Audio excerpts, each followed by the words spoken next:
আসসালামু আলাইকুম। আশা করি আমার সকল ফেসবুকের বন্ধুবান্ধবরা সবাই ভালো আছেন। আমিও মোটামুটি ভালো। তো সামটাইমস অনেকে অনেক প্রশ্ন করেন, অনেক কিছুর জবাব আমি আপনাদের দিতে পারি না, এই জন্য দুঃখিত, সরি, লজ্জিত আর কি। গতকালকে আমি ইলিয়াস হোসেনের একটা সাক্ষাৎকার দেখতেছিলাম। আমাদের বর্তমান যে মুক্তিযোদ্ধা সংসদের প্রেসিডেন্ট উলফাত ভাই, তার সাথে সাক্ষাৎকারটা দেখে ছোটবেলার স্মৃতিচারণ কি স্মৃতি মনে হইল। যুদ্ধের পর আমার বড় ভাই না, সেজু ভাই আর কি, উনিও ছিলেন উলফাত ভাইদের সাথেরই মুক্তিযোদ্ধা। সিলেটে আমার বাবার পোস্টিং ছিল, এই জন্য সিলেটে আমাদেরকে নিয়ে যাচ্ছিলেন। যাওয়ার পথে উলফাত ভাইদের বাসার সামনে দাঁড়ায় উলফাত ভাইকে ডাক দিলেন। উলফাত ভাই বারান্দায়, গ্যারেজের উপরে যে বারান্দাটা থাকে সেখানে এসে দাঁড়ায় কথা বললেন কিছুক্ষণ, সরি। তারপর আমরা রওনা দিলাম। তো শুনতেছিলাম মনোযোগ দিয়ে উলফাত ভাইয়ের কলকাতা ভ্রমণের কথাবার্তা, কিভাবে রয়ের এজেন্টরা তাকে চেষ্টা করছে সেই বিডিআর কেলেঙ্কারির পূর্ব মুহূর্তে, আগের দিন তো ওনাকে বাগে নিতে পারেন নাই। এইটার সাথে সাথে এটা শোনার পর থেকেই আমি ডক্টর ইউনূস সাহেবকে এতদিন যে সমস্ত দায়ী করতেছিলাম সেগুলা নিয়ে একটু ঘুরে দাঁড়ালাম। কেন ঘুরে দাঁড়ালাম? উনি ইউনাইটেড নেশনসে এসে ভাষণ দেওয়ার পরে সাংবাদিক সম্মেলনে যেভাবে আওয়ামী লীগের পুনঃপ্রতিষ্ঠার কথা ব্যক্ত করেছেন, ভয়ই লাগে। এমন তো না যে ওনার চতুর্পাশে যেই পরিবেষ্টন করে যেই লোকজন উনি রাখছেন, উপদেষ্টা বানাইছেন, বিশেষ করে আসিফ নজরুল। উলফাত ভাই কিন্তু আসিফ নজরুলের কথাও বলছেন, তার সাথে 20 বছর ধরে উনি কাজ করতেন। তো বিডিআর হত্যা মামলা নিয়ে উনি যখন উপদেষ্টা হইলেন, উলফাত ভাই তার সাথে সাক্ষাৎ করছেন এবং অপরিচিত লোকের মতো এই আসিফ নজরুল সাহেব তার সাথে আচরণ করছেন। উনি তুইলা ধরছেন বিডিআর হত্যার যে সমস্ত ঘটনা, তো এড়ায় গেছেন আসিফ নজরুল সাহেব। তো সেই আসিফ নজরুল হয়তোবা ডক্টর ইউনূসকে এমনভাবে চতুর্দিক থেকে আটকায় রাখছেন, সেই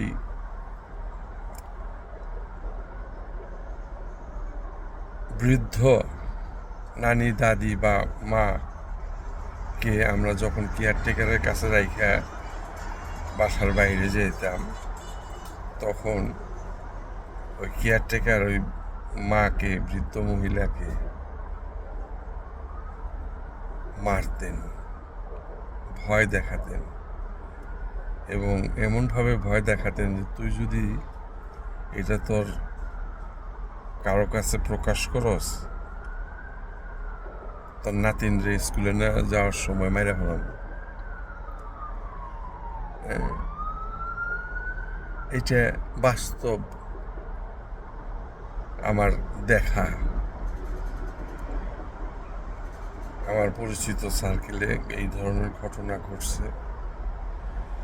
তো ডাক্তার ইউনূস সাহেব এমন কোনো ট্র্যাপের মধ্যে নাই তো? হয়তো বা আছেন, কারণ উনি ছাত্রদের দ্বারা নিয়োগকৃত, যেইভাবে উনি উপবেশন করছেন এই উপদেষ্টা পদে, উনি উৎফুল্লের সাথে এবং ইন্ডিয়ার এগেনস্টে যেভাবে কথাবার্তা বলছেন, আর ওনার বর্তমান মুভমেন্ট এক না। তো উনি কি সেই বৃদ্ধ মহিলা, মা, খালা, চাচিরা যেভাবে কেয়ারটেকারের, দুষ্ট কেয়ারটেকার, সবাই না, কিছু আছে দুষ্ট প্রকৃতির কেয়ারটেকার, সেরকম কোনো পাল্লায় তো পড়েন নাই। কারণ ওনার বর্তমান কথাবার্তা একেবারেই অপোজিট। ঘৃণা করতে ইচ্ছা হয়, বাট আমরা তো হিউম্যান বিং, আমাদের তৃতীয় দৃষ্টি আছে প্রত্যেকটা মানুষেরই। সেই তৃতীয় দৃষ্টি থেকে লক্ষ্য করলে বা ক্যালকুলেশন করলে অনেক কিছুই বেরিয়ে আসে। কারণ সেই শুরু থেকে পিনাকিদা, ইলিয়াস হোসেন, কনক সারোয়ার একেবারে প্রমাণ সাপেক্ষে ওনার যে উপদেষ্টা মণ্ডলী উনি বানাইছেন, তাদের মধ্যে যেই প্রবাসী কল্যাণ উপদেষ্টা নাকি বলে, উনি 1 নম্বর ইন্ডিয়ার দালাল। প্রমাণস্বরূপ সবসময় পিনাকিদা বলে আসছেন, ইউনাইটেড নেশনসে ওনার বের হওয়ার কথা 8 নম্বর গেট দিয়ে। বিএনপির লোকজনকে বলছে 8 নম্বর গেটে থাকতে। তো যেই লোক বলছে সেও যুবলীগের এক সময় নেতা ছিলেন। এদেরকে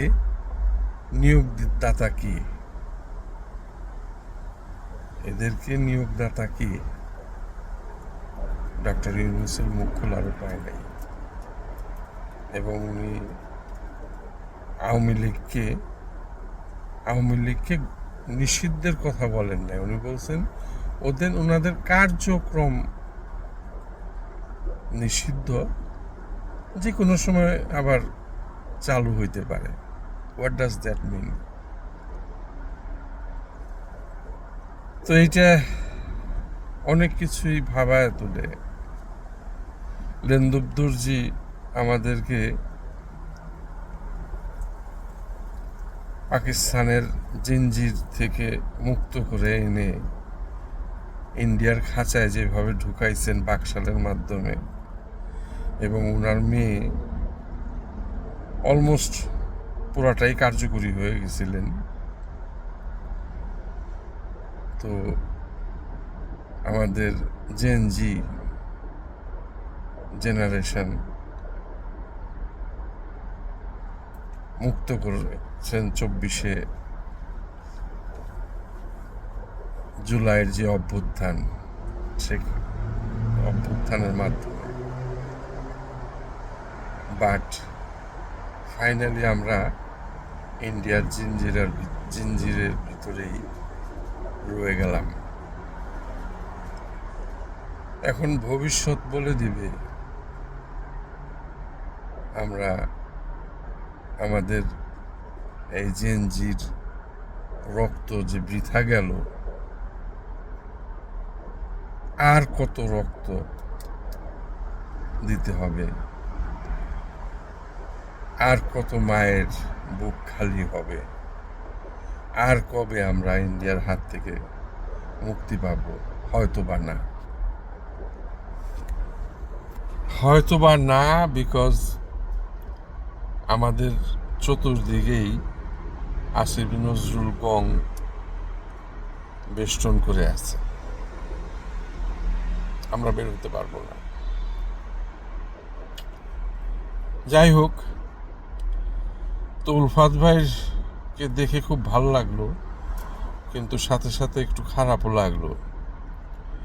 উনি জিয়াউর রহমান আদর্শের যেই বিএনপি, উনি সেই বিএনপি করেন, কিন্তু বর্তমানে উনি তারেক জিয়ার জয়গান গাইলেন।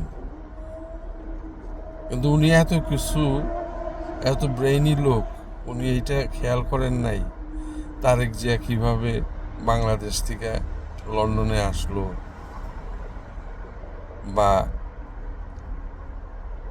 এই জুলাই অভ্যুত্থানের মাধ্যমে দেশ স্বাধীনতা পাওয়ার পরও তারেক জিয়া বাংলাদেশে ব্যাক করলো না, কোন ইশারায়, কার আদেশে তারেক জিয়া বর্তমানে দাবার যেই গুটি ইন্ডিয়া সেট করে রাখছে, সেই একটা গুটি,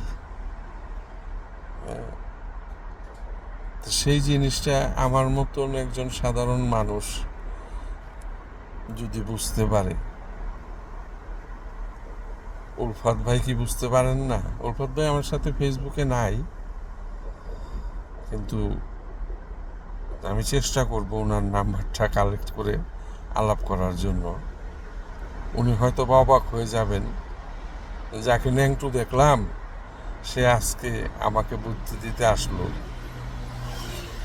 আমার সেই যোগ্যতা নাই উলফাত ভাইয়ের মতন একজন জ্ঞানী গুণী মুক্তিযোদ্ধাকে বুদ্ধি দেওয়ার মতো। বাট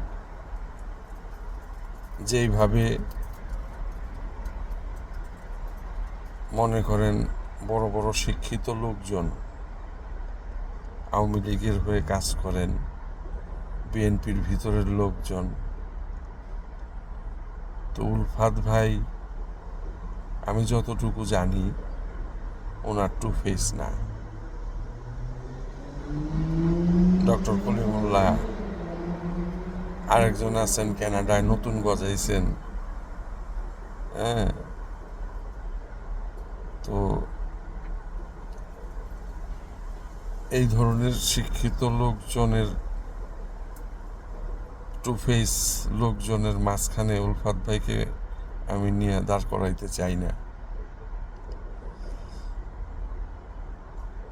যাই হোক, আর বেশি কিছু বলবো না, আজকে এই পর্যন্তই। সবাই ভালো থাকবেন এবং বাংলাদেশটার জন্য দোয়া করবেন। আর কত রক্ত দিতে হবে আমাদের পরবর্তী জেনারেশনের, কারণ আমাদেরকে কখনো শৃঙ্খলাবদ্ধ করে রাখা যাবে না, আমরা বাঙালি জাতি।